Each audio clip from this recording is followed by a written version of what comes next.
Hi, I'm Dominique Rizzo and I'm here in my own little garden picking some beautiful fresh herbs for my one tray beef kofta and roast vegetable salad. Now I've made my own Middle Eastern spice blend which I've combined with some really beautiful Bunya Farm beef mince from Queensland's Mary Valley. I've also got in there onions, mint, parsley, an egg, tomato paste and a little bit of garlic. So this is only one thing to do, which is really get your hands in there and give this a really good mix. There's enough seasoning in the paste, in the spice mix, sorry, but if you wanted to go in you can add a little bit more salt and pepper.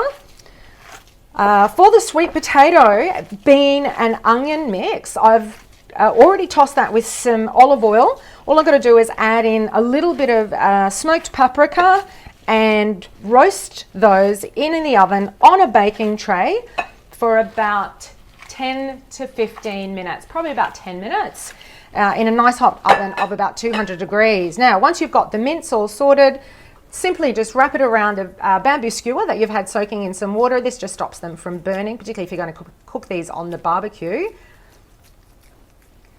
Pop the meat around, and then you want to just pop that on a plate and into the fridge. That just helps to kind of set the meat. So while the koftas are in the fridge, the vegetables have roasted. I've got the kofta back on the tray. This is going back in the oven for another 15-20 minutes.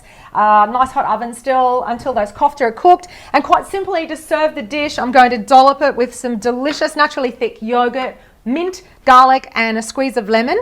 I've got some rocket with the parsley from my garden, drizzling with olive oil, and another great squeeze of lemon, and that's your dish.